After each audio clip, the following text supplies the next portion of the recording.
बिस्मिल्लाहिर्रहमानिर्रहीम। अस्सलामुअलैकुम नाज़रीन, मैं हूं डॉक्टर अली और आप देख रहे हैं मेरा फेसबुक और यूट्यूब चैनल। नाज़रीन, बड़ी अहम तरीन डेवलपमेंट्स हैं, बहुत बड़ी खबर आपके साथ हम शेयर करने जा रहे हैं कि अमेरिका ने ईरान पर वो हथियार आजमाया है जो दुनिया का सबसे खतरनाक तरीन मिसाइल है। नाज़रीन, एक मिसाइल से 1,80,000 टारगेट जो है वो तबाह करने की सलाहियत।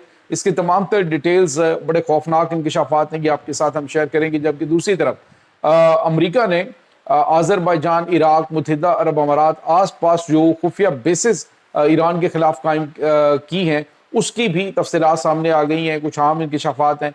जबकि दूसरी तरफ एक और अहम तरीन खबर है, वो ये है कि अफगानिस्तान ने पाकिस्तानी बॉर्डर के ऊपर कुछ गैर मामूली तैयारियां शुरू कर दी, खंदकें खोदना शुरू कर दी गई हैं। क्या भारत और ईरान जो है, भारत और अफगानिस्तान, वो पाकिस्तान पर हमले की घिनौनी प्लानिंग कर रहे हैं? इसकी भी तमाम तरह डिटेल्स आपके साथ हम आज के व्लॉग में शेयर करेंगे। वीडियो की तफसील में जाने से पहले अगर आपने हमारे इस चैनल को सब्सक्राइब नहीं किया हुआ तो आपसे गुजारिश है काइंडली इसको सब्सक्राइब कर लें और बेल आइकन को ज़रूर दबा दें ताकि हमारी आने वाली वीडियो सबसे पहले आप तक पहुँच सकें। नाज़रीन, हम आपके शुक्रगुजार हैं जो आप हमारे व्लॉग्स को देखने के लिए वक्त निकालते हैं और कमेंट सेक्शन में अपनी मोहब्बतों का इजहार भी करते हैं। नाज़रीन, इस वक्त सूरत हाल ये है कि ईरान जो है, जैसे जैसे इंटरनेट की बंदिश खत्म हुई है तो वैसे वैसे बड़े तबाही के खौफनाक मनाजर सामने आ रहे हैं। नाज़रीन, वैसे तो अमेरिका ने पूरा जोर लगा लिया, अपना जो जो हथियार इस्तेमाल करना था सिवाय एटम बम के वो ईरान के खिलाफ इस्तेमाल किया गया। मदर ऑफ बॉम्ब्स जो है वो इस्तेमाल की गई। यहाँ तक के नाज़रीन ऐसे ऐसे खौफनाक किस्म के वेपन्स एक ही जगह पे जो सैकड़ों के हिसाब से उन्होंने इतने हथियार इस्तेमाल किए हैं। आप अंदाज़ा लगाइए, जो रिपोर्ट बता रही पेंटागन की वो ये है कि जितने यूक्रेन ने 4 सालों के अंदर हथियार इस्तेमाल किए हैं, उतने हथियार ईरान के खिलाफ अमेरिका ने सिर्फ चंद हफ्तों के अंदर अंदर इस्तेमाल कर दिए, जिससे उन्हें न सिर्फ मिसाइलों की शॉर्टेज का सामना बल्कि एयर डिफेंस सिस्टम जो है वो बड़ा नुकसान का शिकार हुए हैं। अब जो खबर आ रही है नाज़रीन वो ये है कि ईरान का वो शहर जहां की मुकम्मल तौर पे आबादी सिर्फ 38,000 है, 38,000 नफूस के ऊपर मुश्तमिल एक शहर की आबादी है, जिसके ऊपर अमेरिका की जानिब से ऐसे मिसाइल मारे गए हैं जो कि दुनिया के खतरनाक तरीन मिसाइल है। नाज़रीन, ये मिसाइल नहीं बल्कि आप यूँ समझ लीजिए कि इसको ग्राउंड फील्ड के ऊपर टेस्ट किया गया, मैदान जंग में इसको टेस्ट किया गया। पहले ही होता है अमूमन के हथियार जो हैं वो लैब्स के अंदर या फिर डेजर्ट्स के अंदर किसी ऐसी जगह पे जहाँ पे अमेरिका जो है वो हथियार बनाता है तो उसको टेस्ट करता है और उसके बाद इनको हुकूमत के हवाले, फौज के हवाले करता है। लेकिन ये वो मिसाइल हैं जिनको अमेरिका ने टेस्ट ही ईरान के खिलाफ मैदान जंग में किया।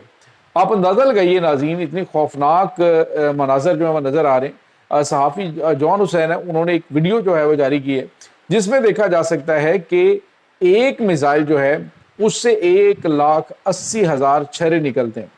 1,80,000 छर्रे नाज़रीन एक मिसाइल से, और 4 मिसाइल जो हैं वो ईरानी शहर के ऊपर मारे गए जिसमें दीवारों के अंदर सुराख हो चुके हैं। यानी जिस तरह से गोलियां मारी जाती है ना, बिल्कुल इसी तरह से वो छर्रे निकलते हैं, जमीन के अंदर धंस जाते हैं, दीवारों के अंदर धंस जाते हैं और टारगेट्स को तबाह करते हैं। इससे आप अंदाजा लगा लें कि अमेरिका ने इंसानी जुराइम की इंतहा की है। आप अंदाजा लगाइए कि वो अभी इस वक्त मनाजर आने रिहायशी बिल्डिंग्स है, वहां पे कोई मिलिट्री कम्प्लेक्स नहीं, वहां पे कोई मिलिट्री की तनसीबात नहीं है। आप अंदाजा लगाइए कि अमेरिकी सदर डोनाल्ड ट्रंप अभी कल बात कर रहे थे और वो कह रहे थे कि मुझे तो घास का भी बड़ा अंदाजा होता है कि ये भी जानदार है, उसको नुकसान पहुंचता है। तो ईरान की तरफ से जो उसको जवाब दिया गया, और उन्होंने कहा कि कितने बेरहम इंसानों की तुमने मनाब के अंदर जो 165 बच्चियां हैं उनको बमबारी करके शहीद कर दिया। तो ये जो ड्रामेबाजियां दुनिया में हो रही हैं कि जी मैं अमन का दाई हूँ, मैं ये कर सकता हूँ, जो बच्चों के ऊपर अटैक हुआ है, इतनी बड़ी तादाद में स्कूल्स के अंदर जो बच्चियां और उनके पेरेंट्स शहीद हुए हैं, उनका जवाब दे कौन है? तो नाज़रीन, इस वक्त यूँ समझ लीजिए कि बर्बरियत की इंतहा की गई है। ईरान के अंदर जो मनाजर नजर आ रहे हैं वो बड़े खौफनाक है, दिल दहला देने वाले। लेकिन इसके बावजूद कल मैंने मेरे दोस्त हैं सैयद हसन रज़ा नकवी जो रिपोर्टिंग कर रहे हैं वहां से ईरान से, तो वो दिखा रहे थे। इसके बावजूद उन्होंने कल जो ईद गदीर का दिन था उसको 10 किलोमीटर का इलाका और वहां पे 1 मिलियन से ज्यादा लोग थे जिन्होंने वो सेलिब्रेट किया और दुनिया को पैगाम दिया जी कि ईरान जो है इतनी तबाही के बावजूद मजबूती से खड़ा है اور اپنے نہ تو موقف سے پیچھے ہٹا اور نہ ہی وہ کسی قسم کا کمپرومائز کرے گا. اگر امریکہ یہ سمجھ رہا ہے جی کہ ہم جھک جائیں گے اور ٹیبل پہ آ کے ان کی باتیں مان لیں گے تو ایسا پاسبل نہیں ہے. تو ناظرین یہ کچھ ایران میں چل رہا ہے. دوسری طرف ناظرین آپ کو یہ بتاتے چلیں کہ امریکہ نے انکشاف یہ بھی کیا ہے کہ انہوں نے اس جنگ سے پہلے ایران کے خلاف آذربائیجان کے اندر، اس کے بعد عرب امارات کے اندر، عراق کے اندر خفیہ بیسز کا جو ہے وہ بنائی تھی، جہاں پر اسرائیل کے جو ایلیٹ کمانڈو فورسز ہیں وہ مشن انجام دے رہی تھی. تو ناظرین جو بھی مشن ہے، دو متھ جو ہیں وہ ایران نے توڑی ہیں. ایک تو یہ کہ امریکہ کے خلاف امریکہ کو حملے کا جواب نہیں دیا جا سکتا، امریکہ کے جنگی بحری بیڑے جو ہیں وہ امورٹل قسم کے ہتھیار ہیں. یہ تمام متھ جو ہے وہ انہوں نے توڑ دی. اسٹریٹ آف ہرمز کے اوپر مکمل طور پہ کنٹرول حاصل کر لیا، اور اسرائیل کے اوپر حملوں کے حوالے سے بڑا ہوا تھا جی کوئی حملہ نہیں کر سکتا. کتنے حملے ہوئے، اتنے تباہ کن حملے ہیں ناظرین کہ آپ سوچ نہیں سکتے، اتنی تباہی مچائی گئی. اب جو ہے وہ ایران اپنے موقف سے ایک انچ بھی پیچھے ہٹنے کے لیے تیار نہیں ہے، امریکہ کو اس کے اوپر آنا پڑ رہا ہے. دوسری طرف ناظرین جو خبر آ رہی ہے ہمارے پاس وہ ہے پاکستان کے حوالے سے.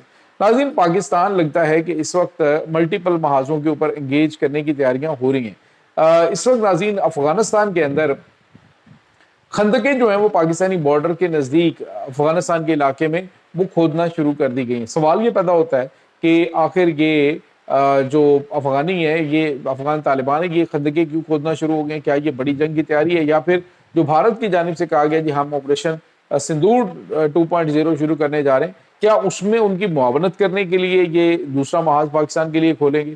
تو ناظرین تمام تر چیزیں جو ہیں وہ اپنی جگہ پہ، لیکن پاکستانی فوج کے جو سپہ سالار ہیں انہوں نے کہا جی پاکستانی عوام میری ہے ریڈ لائن، پاکستانی عوام مزے سے جئیں، انجوائے کریں، لیکن اگر کسی نے پاکستانی عوام کی طرف میلی نظر سے دیکھنے کی کوشش کی، پاکستان کی طرف میلی نظر سے دیکھنے کی کوشش کی، تو اسے ہم تباہ و برباد کر دیں گے.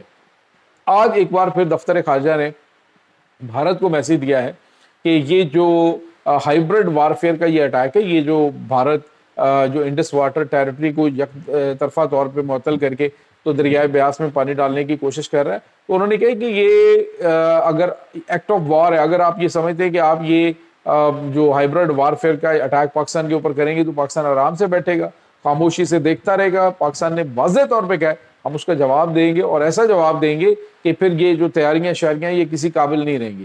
دوسری طرف ناظرین بھارت پاکستانی سرحد کے قریب S-400 ڈیفنس سسٹم جو ہے یہ میکسیمم ڈپلائی کر رہا ہے، یعنی چینی سرحد کے ساتھ یہی کہ تو 3 پاکستانی سرحد کے قریب ہے. تو اس سے آپ اندازہ لگا سکتے ہیں کہ بھارت کی جو تیاریاں ہیں وہ، اور اس کے بعد افغانی نمک حراموں کا اچھل اچھل کر پاکستان کے خلاف بیانات دینا، یہ بھی یہ ظاہر کر رہا ہے کہ کچھ نہ کچھ اندر کھاتے کھچڑی پک رہی ہے، جس کی وجہ سے یہ تیاریاں چل رہی ہیں. لیکن یاد رکھیں کہ دونوں کو پاکستان ایسا تاریخ سا سبق سکھائے گا کہ یہ شاید اگلی پچھلی تاریخیں ساری اپنی بھول جائیں گے. یہ ناظرین اس وقت تازہ ترین اپڈیٹس ہیں. اس تمام صورتحال کے بارے میں آپ کا کیا کہنا ہے؟ کمنٹ سیکشن میں اپنے خیالات کا اظہار ضرور کیجیے گا. انشاءاللہ بہت جلد ملتے ہیں ایک نئی ویڈیو میں، تب تک کے لیے اپنا بہت سارا خیال رکھیے گا. اللہ حافظ.